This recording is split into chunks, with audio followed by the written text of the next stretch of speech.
If you struggle with sleep, stress, digestion, or muscle tension, your body might be asking for more magnesium. Today, I want to talk about this book, The Magnesium Miracle by Dr. Carolyn Dean. This book has been a game changer for me. It helped connect a lot of dots, and today we're going to dive into it. For many, many years, I struggled with sensitive teeth, and I would try all of the sensitive toothpaste, and it didn't really take care of the problem. And somewhere along the line, I heard about magnesium, and so I increased my magnesium uptake and my intake, and that did take care of the problem. And then about probably 9 or 10 years ago, I came across this book, The Magnesium Miracle, and of course I had to add it to my wellness library. I am a student of all things health related, and it just really opened my eyes to just how much our bodies need magnesium. There's hundreds of functions of the body that need magnesium, and when we're deficient, we can have a lot of symptoms show up that are really common, but they're not normal. Recently, after going through menopause, I started kind of having some sensitive teeth issues again, so I dug this book out. It's actually a book that I refer to often. It's a great resource for your library, and I find myself going back to these kinds of books time and again. So let's dive into some of the concepts that she talks about in this book. The first one is that magnesium deficiency is widespread, that most people have some sort of magnesium deficiency. And like I said earlier, it's required for hundreds of functions in the body. In the book, she says upwards of 700 to 800 functions in our body rely on magnesium. We live in a very high stress, we have a high stress lifestyle. We work, we have all of these things that we juggle, and stress burns through magnesium. Common is not normal. I think we tend to normalize things that are very common, and that doesn't mean that they're normal. But in our modern world, we have, there's a lot of discussion about depleted minerals in our soil. So our food is not perhaps the same mineral content that it once was. We have highly processed foods in many of our diets. And another thing to consider is that with so many grains and things in our diet, grains, legumes, and nuts are coated in a phytic acid. And when we don't soak those, when we consume those unsoaked, they deplete our minerals as well. Some of the very common symptoms that are associated with magnesium deficiency that may be overlooked is poor sleep or restless nights, muscle cramps or tightness, constipation or sluggish digestion, anxiety, irritability or overwhelm, headaches or heart palpitations. And a lot of times these are treated separately without ever considering what might be at least a root cause.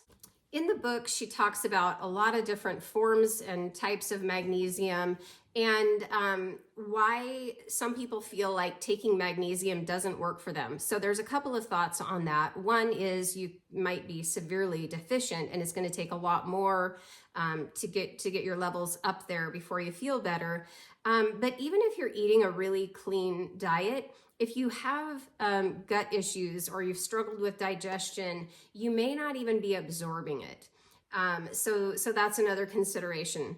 Another thing to consider is that magnesium balances calcium. So if you think about an overabundance of unchecked calcium, yes, our bodies need calcium, but if calcium is overly abundant in the body and it's unchecked, like the word calcification, things become hard, and it can, get bottled up in your knuckles and joints and all of that, and can cause joint problems. So magnesium really just kind of helps to balance out the calcium. Magnesium also just has a really relaxing and calming effect on the body. And so when you consider some of the symptoms of magnesium deficiency and just how bringing the body back into a relaxed, calm state is going to automatically just kind of ease and soothe those conditions.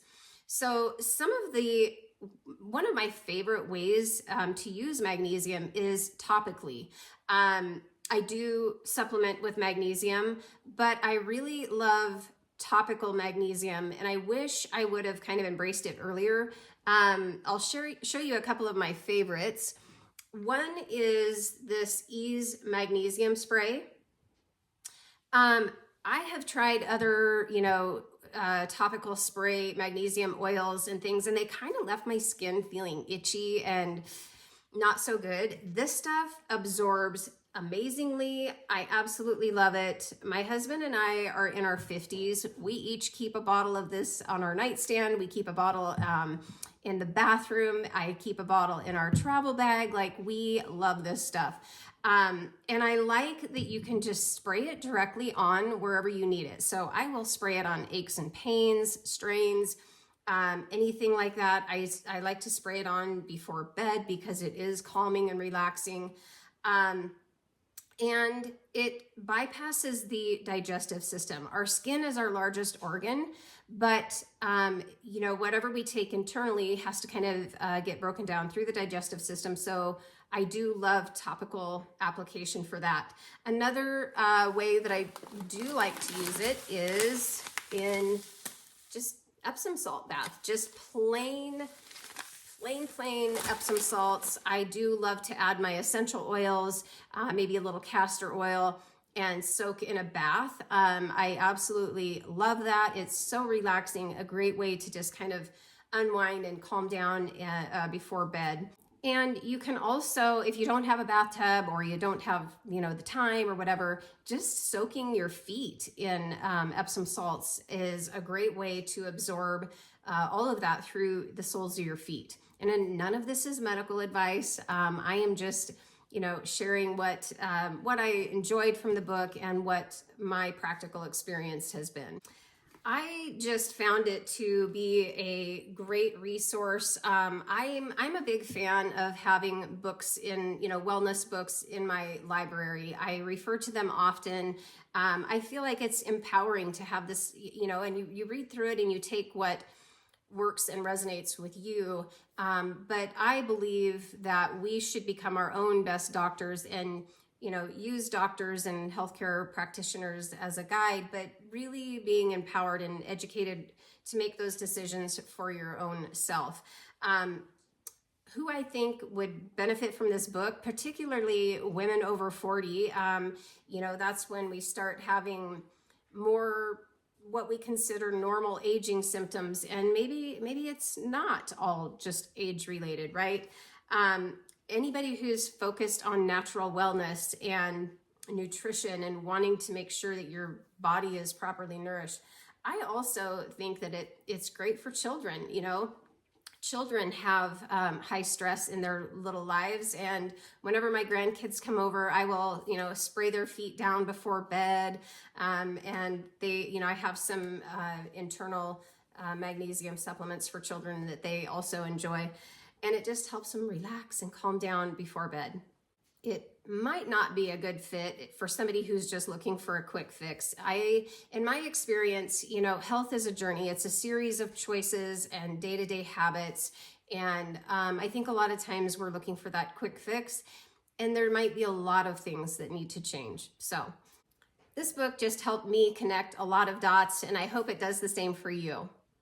If you enjoy conversations like this, please like the video, subscribe to the channel, and follow along. Thanks for watching. I'll see you in the next video.